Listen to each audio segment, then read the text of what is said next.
Freedom of speech has always been a highly contested and complex topic. But when was the last time you considered your freedom to think?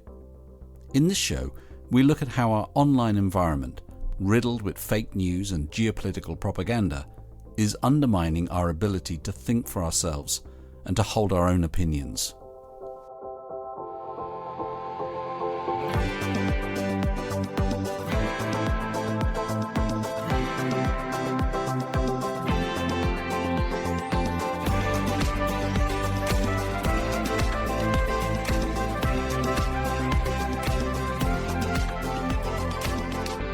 Hey folks, welcome to the Evolving Leader Podcast, the show born from the belief that we need deeper and more committed leadership to confront the world's biggest challenges.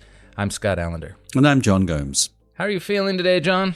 I am, to be honest, I am tired. It's been a long week and there has been a lot going on, both personally and professionally. So I'm really looking forward to the weekend. How are you feeling?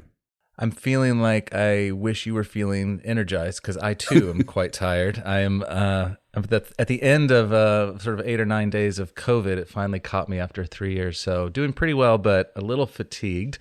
And also just feeling a little bit disappointed by some of the most recent legislation and proposed legislation in the South and some of the things that are going on around here, which just leave me feeling quite sad. But I have a mix of feeling very hopeful, largely due to reading our guest's work today. Today, we're joined by Susie Alegre. Susie is a specialist in international human rights and public international law. She's worked on an extensive range of human rights issues in the European Union and UN systems. She was an ombudsman at the Financial Ombudsman Service, deciding cases on discrimination and vulnerable consumers that provoked changes in the financial services industry.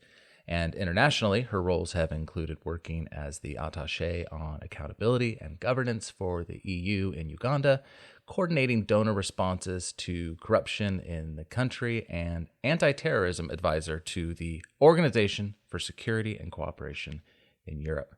She is currently the associate at Doughtry Street Chambers and a senior fellow at the Center for International Governance Innovation.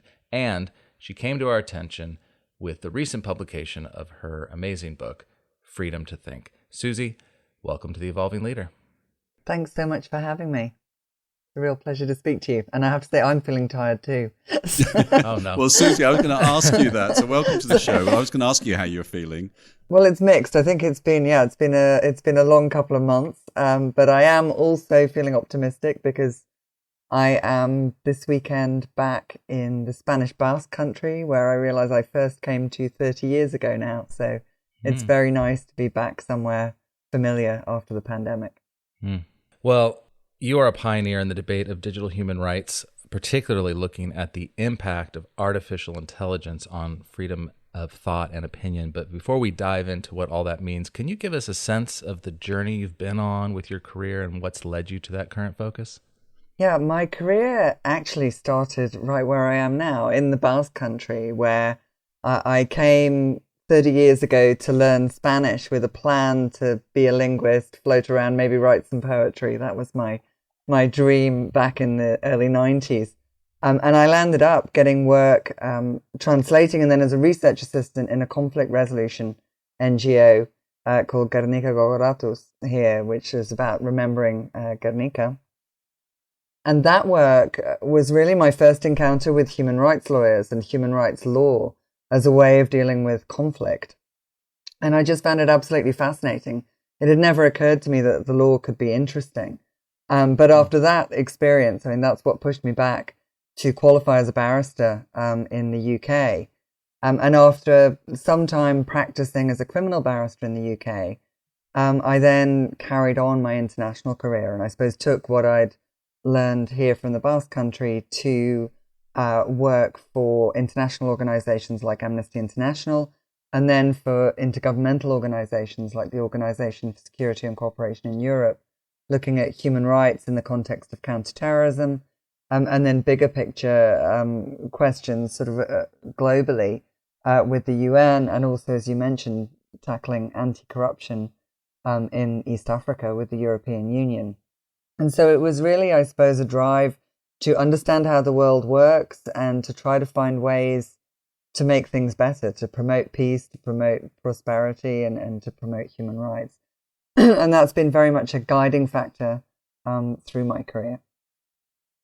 In Freedom to Think, you argue that the online environment that we now have undermines our independence of opinion, and that the powerful use of it to strengthen the peripheral goal of those in power, influencing how we think and live our lives. You illustrate this by starting with a brief history of legal freedoms to both holding beliefs and their expressions. Can we start there to help our listeners gain some perspective on today's issues? Yeah, the right to freedom of thought is, in a sense, an incredibly old idea, but also something that has been relatively neglected. And the right to freedom of thought connects very clearly with the right to freedom of expression, or freedom of speech, as it's often called. And what we hear today is often discussions about freedom of expression, freedom of speech, and privacy, potentially including mental privacy. But we rarely hear about this idea of freedom of thought as it pertains to what goes on inside our heads. So not what I'm saying to you, but what I'm thinking, which is not necessarily the same thing as what I'm saying. Right to freedom of thought, evolved through philosophy, particularly through the Enlightenment. And we see people like J.S. Mill talking about on liberty. And people like Voltaire as well, discovering how freedom of speech is all very well, but it might well land you up in jail, particularly if you lived in France in the 18th century. But freedom of thought is quite different. So as I say, this idea that we have a natural right to be able to think freely inside our heads. And what we see when that right became a legal right, firstly in the Universal Declaration on Human Rights in 1948, was that there was a difference between the way the right is protected inside our heads, so what's going on in our inner lives, and the way the right is protected in terms of expressing your opinions.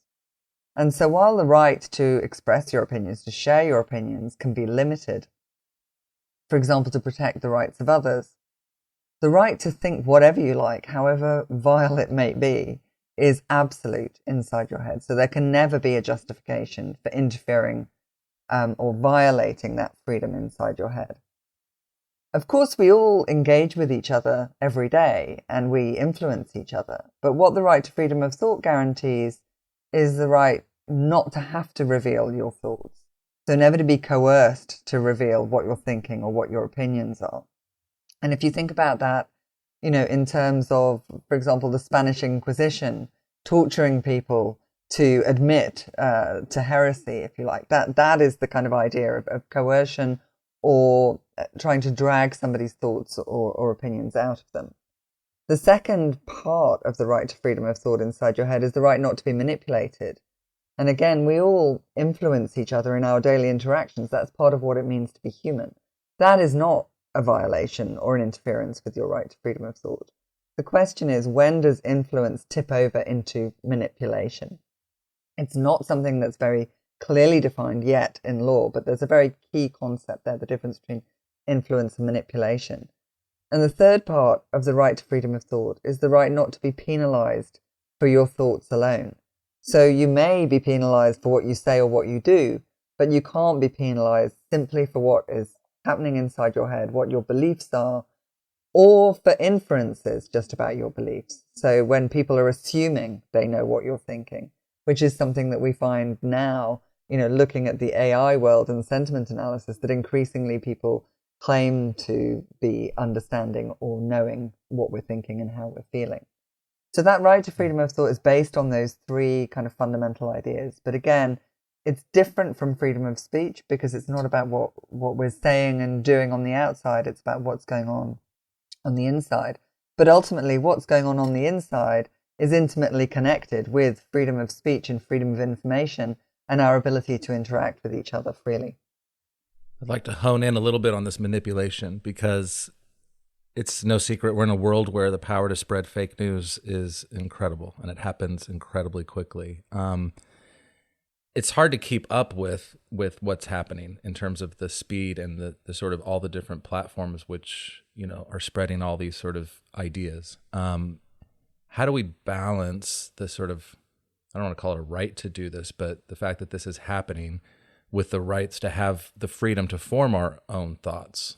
And there must be a lot of legal considerations and things, but can you pull that idea apart for us a little bit? Yeah, I mean, that's where you land up with the very big difference with freedom of thought to freedom of speech. So with freedom of speech and privacy, you're talking about often a balancing exercise. So where are the limitations? In what circumstances can you limit someone's right to private life, for example, to protect public health or something like that? The same goes for freedom of speech. But when we're talking about freedom of thought or opinion, we're not talking about a balancing exercise anymore. Essentially, when you're talking about freedom of opinion, what you need to think about is, where is that manipulative line?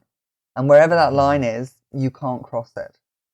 One of the examples that I looked at from history was the concept of subliminal advertising. And so the idea of subliminal advertising was that you could avoid the annoyance of having to sit through an advert for your favorite fizzy drink at the cinema by simply flashing up messages so quickly that while your brain was aware of them, you were not consciously watching those images. So it was a way of bypassing your conscious faculties, but to still sell you stuff while you're in the cinema. So subliminal advertising, as I say, was sort of designed as this, isn't this fantastic? We can have advertising without the annoyance, and everybody wins. The advertisers win, the consumers win, because they still go and buy the brand without actually having to have their movie disrupted.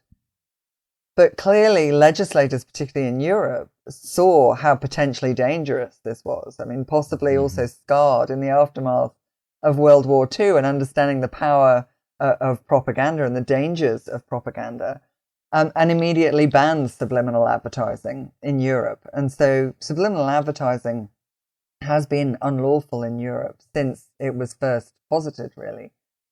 It's still debatable whether it actually works. A lot of people say it's pure snake oil, it's total rubbish, it doesn't work. But regardless of whether it works or not, it was clearly such a dangerous idea that it was worth governments and international organizations putting a ring fence around it and saying, actually, you can never do this because it's just too dangerous.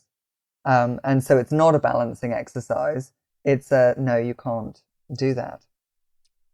In the online environment that we live in at the moment, somehow it slipped through the net. I think it's something that kind of crept up so quickly that governments didn't really notice that this was what was happening.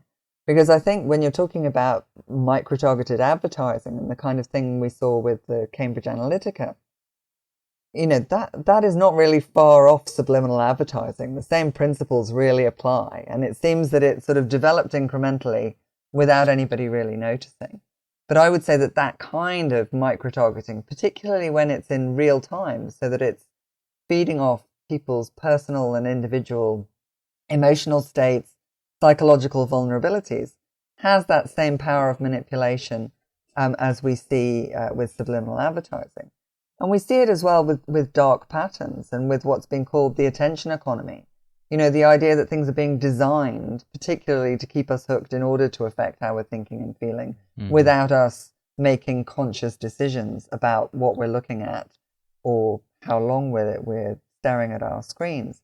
So I think those ideas really raise that question of manipulation, and it goes down to basic principles of not even asking whether they work. It's what are they designed for? And if they are designed for manipulation, then probably we should be regulating against them.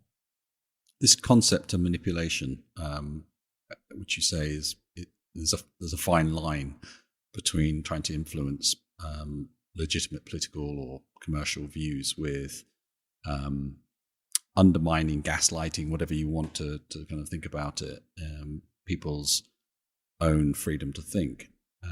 What you're raising here are some very hard philosophical, political, legal problems. This whole area must be incredibly challenging. Can you give us a sense of, what you face in trying to move legislation around like this? It is really challenging. I mean, moving the legislation around, one of the really big challenges is the scale of interest in keeping the business model that's there. Even though this business model that is built on targeted advertising, particular online advertising, a particular type of online advertising, it's only really been with us for the last 10 years. It's relatively new. And yet there's been this real narrative that, big tech companies are so big they can't fail. We can't challenge them. Our world will fall apart if we don't have these huge tech companies. And that certainly was the narrative over the last 5 years when I first started working on these issues. But it has been an interesting shift, probably in the last 12 months. And I mean, even this year, in the first 2 months of this year, we've seen a shift with big tech layoffs. We've seen the European Data Protection Board announcing that Facebook and Instagram's business models are unlawful in Europe. We're seeing as well, even in the US, which you would have expected to be not as far ahead as Europe in this particular kind of field, starting to look at these questions and really talk about quite aggressive regulation against targeted advertising. And so I think what we're likely to see in the next year or two is that actually the house of cards is starting to fall, and that there is an opportunity for setting the groundwork for the next wave of our online lives and our online world, if you like. But it was very much this business model, if you like, and business interests that are also tied into governmental interests. What Shoshana Zuboff talks about as surveillance capitalism. It works very well for states who want to surveil as much as it does for the value that businesses are getting from surveilling us. And so that as well, in some places, can make it quite difficult to get radical regulation. And so what you found was that often the debates around regulation have got sidetracked into content moderation. It's not about why these systems are working. It's about how do we, play whack-a-mole with content. And let's have a niche discussion about freedom of expression over here, which as well is something, the freedom of expression discussion is something that's very culturally specific as well. Freedom of expression in the US means something very different to freedom of expression in France or Spain or Germany. The UK is possibly somewhere in between. So in a way, by talking about freedom of expression, you can enter into a bit of a sidetrack discussion around content moderation. And that's one of the reasons why I really wanted to focus back on freedom of opinion and freedom of thought. So it's not about what the content is. It's not about whether it's right wing, left wing, whatever angle you're coming from. It's about whether what's happening is manipulative. And that is about the business models, not the content. Mm-hmm. And I think it is starting to change. How do you feel, as a parent, as an individual, where your experience of being manipulated online? It's exhausting, to be honest. I've written a whole book about it and I still struggle. I have to still put the Freedom app on my phone to stop me picking up and checking my emails every couple of minutes if I need a bit of peace. I have a child who is, in her early teens, and I see on a daily basis what the challenges are as a parent for, engaging with enthusiasm about the future of technology, the future of society, but also that manipulative pattern. And even from a very young age, you'll see, most parents will have experienced the absolute drama of prizing a screen out of the hands of a small child, which really tells you all you need to know about how these systems are working. It's not the same as trying to take a book away. The TV is maybe somewhere in between, but the phone or the iPad is a whole other story.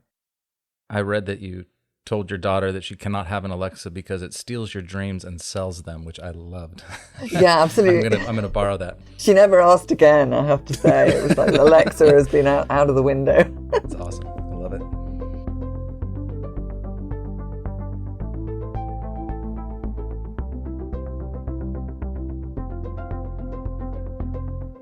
So you referenced George Orwell's 1984 and the phenomena of face crime. Can we turn to AI? Because earlier on you mentioned about this the fact that technology is now thinking that it can infer what our inner thoughts and feelings are.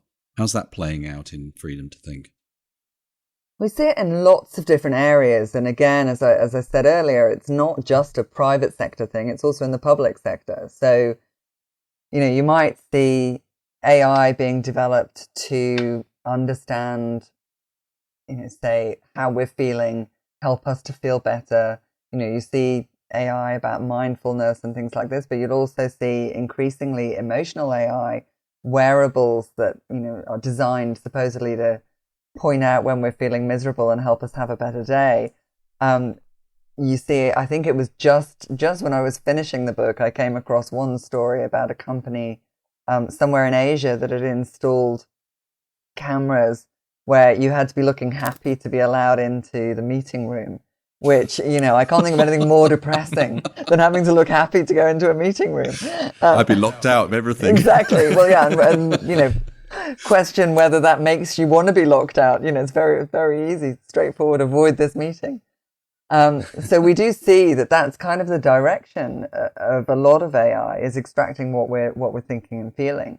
And then from a governmental perspective, you can see it in the criminal sphere.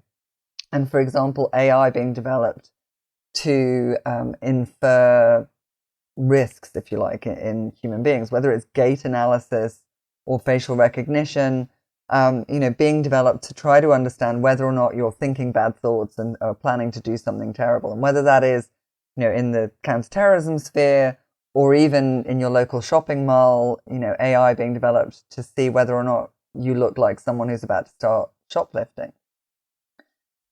Often you'll see this kind of AI being criticized, or this kind of technology being criticized on the basis of bias.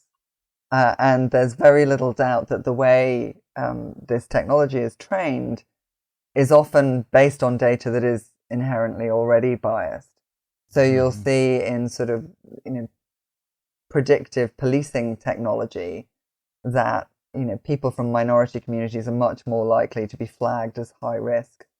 You'll see in technology that's designed to identify ideal candidates who'll be a great fit in a company, that, if you're looking at director level, well, maybe a woman isn't going to be fitting the bill that the technology reads as what's expected of a director. And clearly what you need is a nice middle-aged white man, which will fit with what the technology's been trained to recognize as having gravitas. But aside from the bias question, in my view, this idea about freedom of thought and freedom of opinion is that if what the technology is doing or claiming to do is reading what's inside you, then that is something it shouldn't be allowed to do. And we see it, as I say, in the recruitment space, not only in technology that's passing CVs, but also increasingly in virtual interviews where, you give an interview to a camera and the recording is then taken away, filtered through AI, which will decide based on, your tone of voice, the kind of language you use, a whole set of points about the way you deliver your interview. Whether you're the right kind of person, whether you're honest, whether you're diligent, all these kind of things that are being sort of extracted from you effectively talking straight to camera. And that, I think, is a concern, not just because of the discriminatory biased effects, but because what it is trying to do is make inferences about our inner lives without us explicitly revealing them. Yeah. So beyond what tech companies might be required to do with changing legislation, I'd love to get your thoughts on your assessment on big tech companies' approach to ethics in all of this.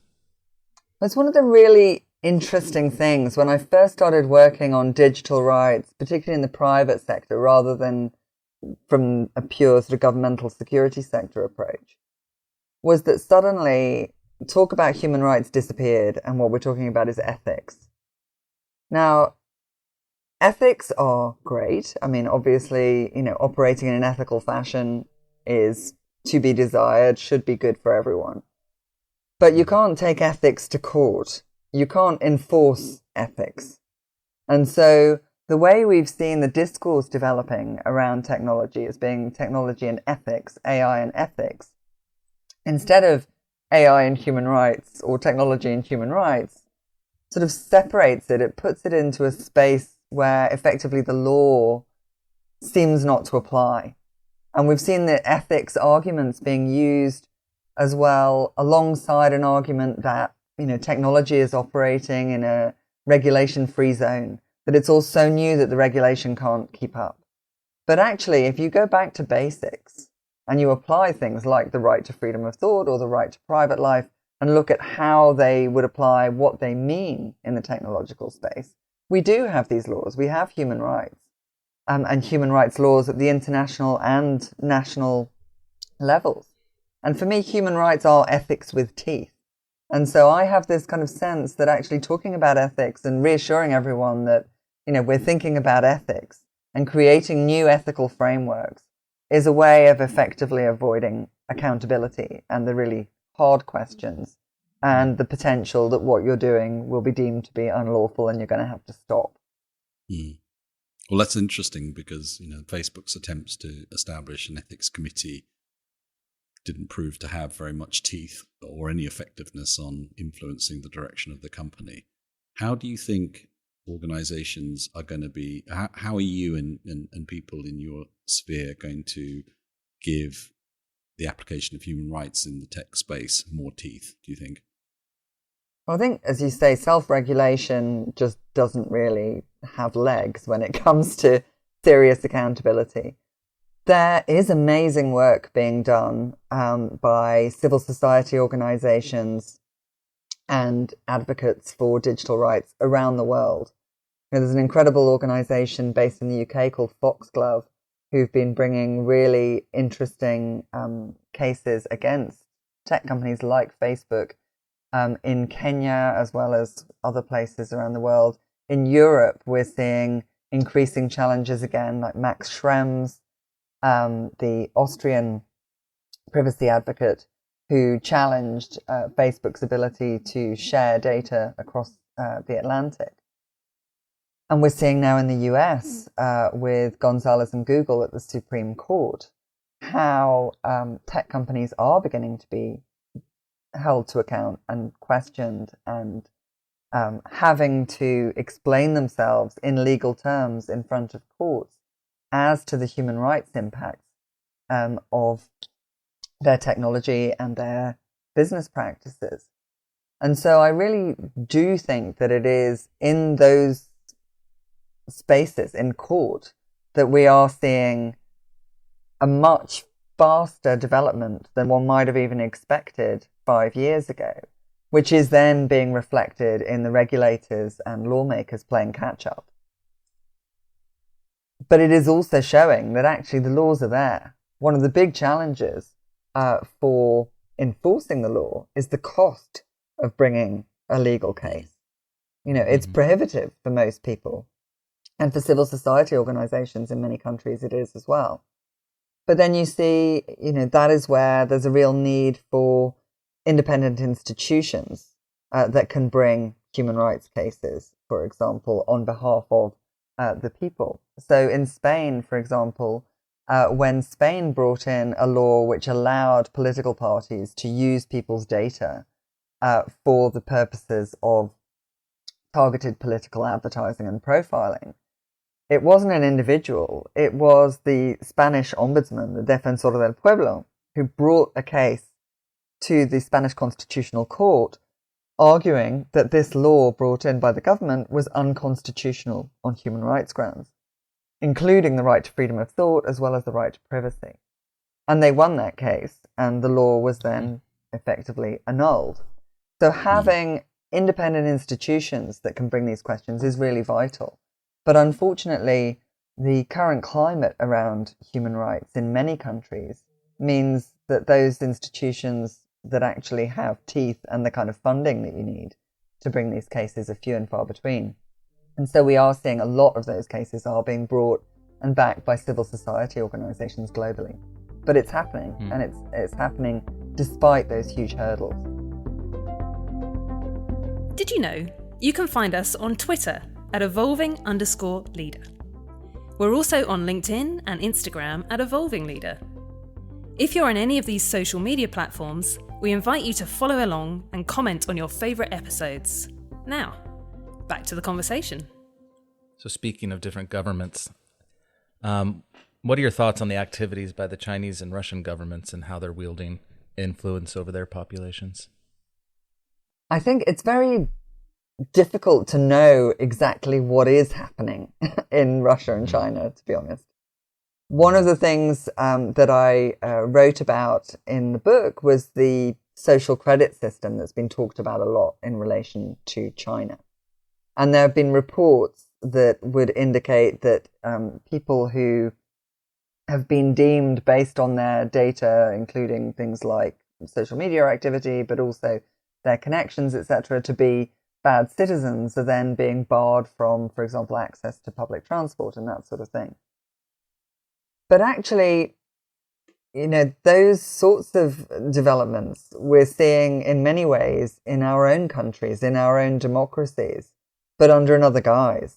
So, what we see, for example, in the UK, and I'm sure it's the case in the US and other countries, is that massive data brokers are coming together and using huge troves of our personal data to decide whether or not we are people who are worthy of credit, for example, whether you're worthy of getting a mortgage, whether you're worthy of getting insurance.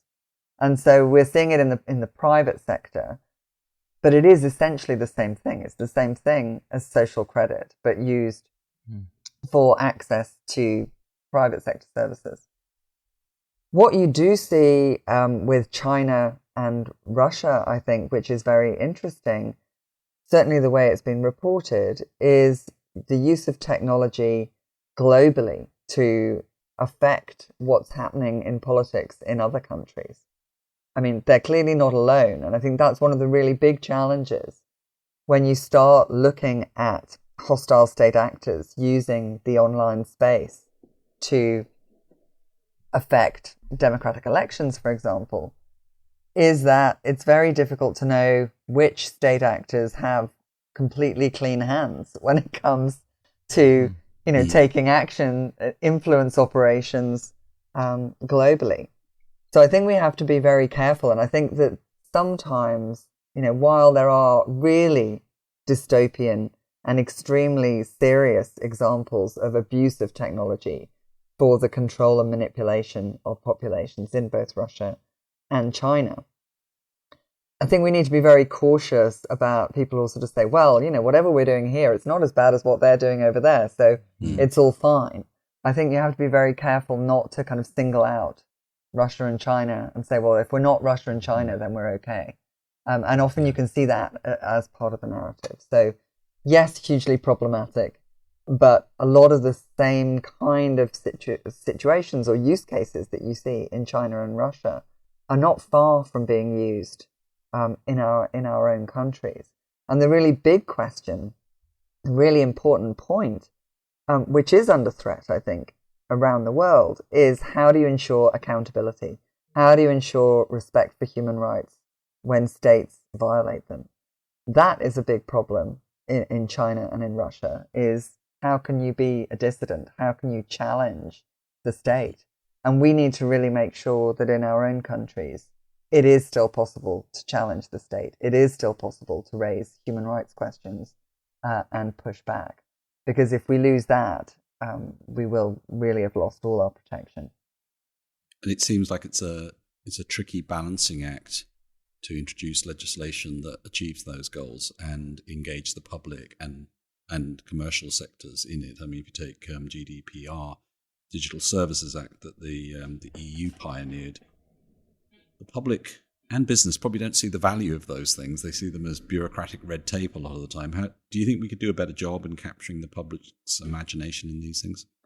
Well, in many ways, that's what I hope to do with my book, to be honest. And it was, for me, it came out of a bit of a light bulb moment when I first read about Cambridge Analytica. And I was reading people talking about privacy and data protection. And I have to admit that while I'd worked on privacy and data protection for years and written plenty of policy briefings about them and recognized how important they were, they also slightly sent me to sleep. I didn't relish the idea of, writing a piece about GDPR in any way, shape or form. However, when I read about Cambridge Analytica, I thought this goes beyond the data. This is not about data. This is about freedom of thought. And that disturbed me so much that it sort of pushed me into a bit of a one-woman mission to kind of raise this idea and this discussion. Because I thought, if this has upset me so much, maybe this will make other people realize why this stuff matters. And that's why I wanted to write a book that was accessible, that was personal, that was not simply a kind of list of what I think the regulations ought to be out there. So I think it is about understanding how it affects you personally, what the risks might be, and understanding that we all have human rights. I think we've allowed ourselves to be lulled into a false sense of security, to feel like only bad people need human rights. But cases like Cambridge Analytica, I think, really demonstrate that actually, if your next door neighbour's mind is hijacked, then that is potentially a problem for you, even if you have not been directly affected by Cambridge Analytica. It's about understanding that these particular issues, where privacy and data protection are a gateway right, if you like, they're gateway rights to our minds, to our neighbours' minds, to our communities' minds, that hopefully will allow people to understand how important they are. I think there has also been quite a lot of propaganda against GDPR. People have been encouraged to think it's just red tape. You see ridiculous examples of implementation of GDPR, where you'll be told, I remember in some parent group in primary school, we're suddenly told we couldn't have an email group amongst parents because of GDPR. And I mean, you just want to bash your head in the wall reading that kind of thing. And then they decided we could have a WhatsApp group. And I was sort of like, oh my God, what on earth is going on? But, it was also, okay, whatever, I can mute the WhatsApp group. But you see a lot of this, that people are saying, oh, we can't do this, we can't do that because of GDPR. Meanwhile, the most sort of egregious violations are going on a daily basis, and people are saying there's no regulation. So I think understanding why these things are important, and also understanding that they don't prevent you having a voluntary email group, if that's what you want to do, is a really important part of getting those messages across. What are the implications here for leaders and organizations as they increasingly become dependent on digital and social technologies to prosper? I think there are several things. I mean, one of the things that I think is really important about our freedom of thought and freedom of opinion is that is what allows us to innovate. That if we lose our capacity for freedom of thought and freedom of opinion, we lose our capacity to innovate. And so there is a risk that if technology is going down this track of trying to extract information from us in order to control our minds, then we will not effectively get any further than where we are already. And it's something, in 1984, George Orwell talks about how, scientists in this world that he created are reduced to emotional manipulation and warmongering. Those are kind of your options if you want to be a scientist in George Orwell's world. And so if we want a future of innovation, if leaders really want to take a step into the future, then they need to protect that. They need to think about what technology they're using. Is it dampening their employees' ability to innovate? Is it dampening their own ability to innovate? Is it going to stifle their community's ability to innovate? What does it mean for the world that their children will live in? And it's one of the things that I find really interesting, looking at the current wave of AI that's sort of captured the public imagination, particularly things like ChatGPT. It's a kind of, why are we looking at developing AI that can mimic what we can already do as humans, and that we actually enjoy doing, some of us, that we like writing, we like speaking, humans enjoy this. Why are we actually developing AI to kill human creativity? Why are we not developing AI to do things that humans can't do? Surely that is the direction we should be looking at for our future. And so I think really thinking, is what I'm developing, is what I'm doing, is it going to improve our human future? Is it going to do something that we've never been able to do before? Or is it effectively going to crush our humanity? And I think those are really important philosophical questions to ask yourself. Yeah. Yeah, I agree. Susie, what kind of reaction have you had across the political spectrum to your ideas? Surprisingly, I think one of the things that I was almost happiest about at the end of last year was seeing the book as one of the books of the year on technology and new science in both the Financial Times and the Telegraph. And, you know, the Telegraph in the UK is a sort of centre-right, if you like, broadsheet newspaper. And so understanding that it was being recognised as a book of the year in the Telegraph, as opposed to, you know, something like The Guardian, which is more traditionally left-wing, human rights friendly, made me hope that this idea of freedom of thought is something that is not partisan, that actually, you know, it's something that resonates to all of us, because it's not about what your political opinion is. It's very much about, you know, what it means to be human, what you hope for your future, for your children's future.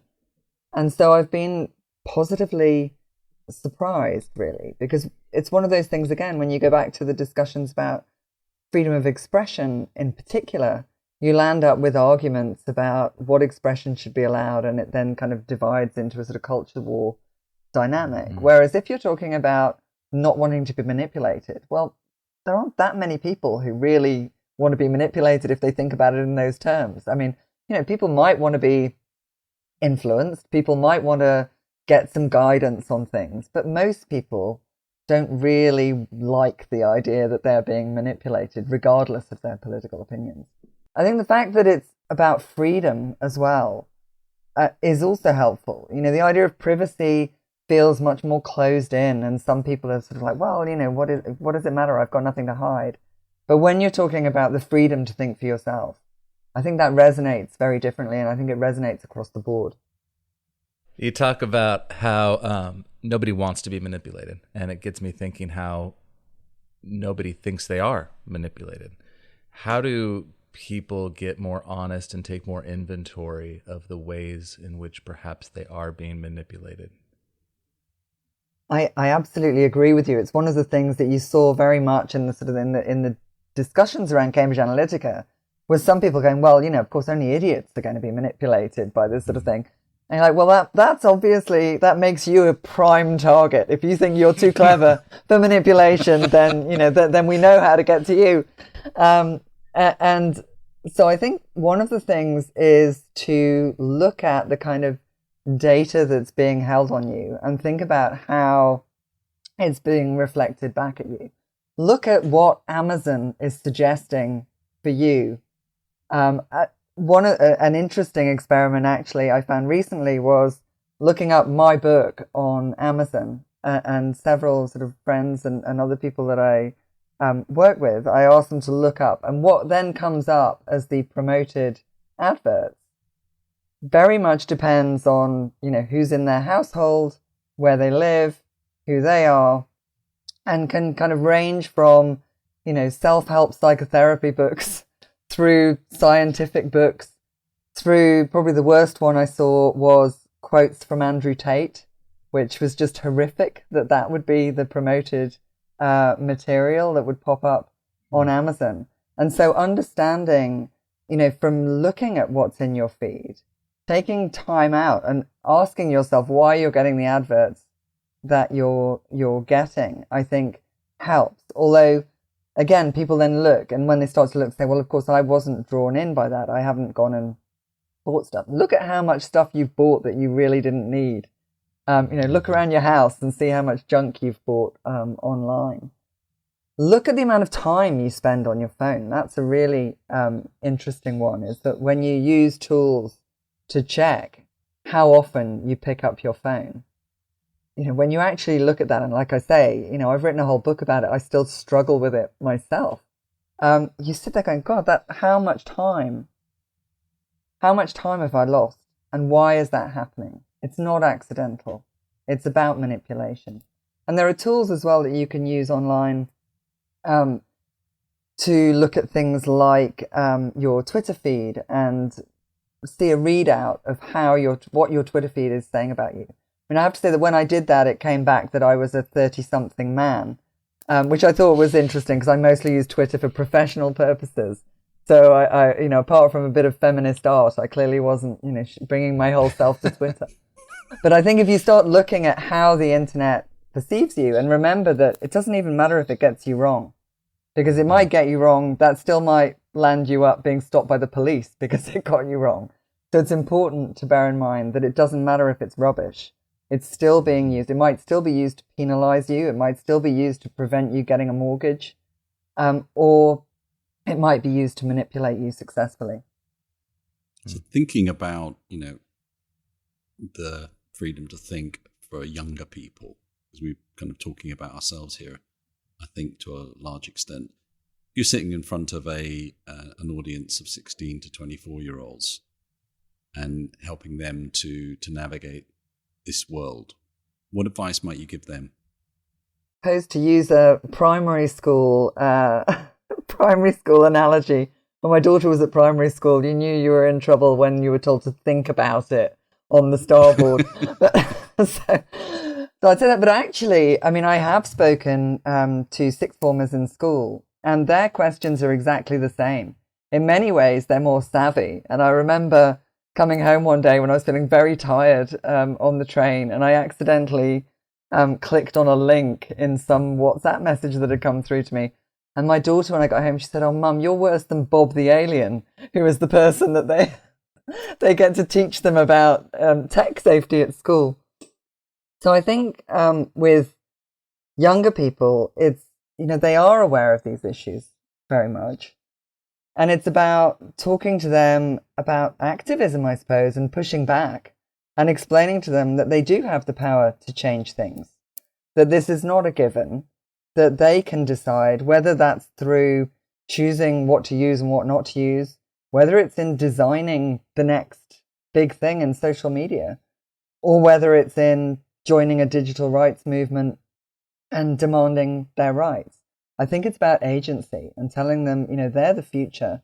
It's up to them to be thinking about the future they want and that they can do things to bring it about. But actually, on tech use, they probably know more than we do. Yeah. What's the next set of challenges for you? What are you working on at the moment? One of the big things that I'm looking at the moment is what the big challenges we're facing today, particularly the impact of tech cross-border, but also the really fundamental existential challenge that we're facing of climate change. What those mean for the future of human governance, what they mean for how we're going to use human rights and enjoy human rights in the future. So taking this, I suppose, going from the very internal aspects of freedom of thought to looking at the global aspects of what happens when our borders become in some ways meaningless in terms of our ability to protect ourselves and design our future. Susie, thank you so much for taking the time to come on, and more importantly, thank you for the work that you're doing in the world. My pleasure. Thanks for having me, and thanks so much for your work too. And for our listeners, remember, the world is evolving. Are you?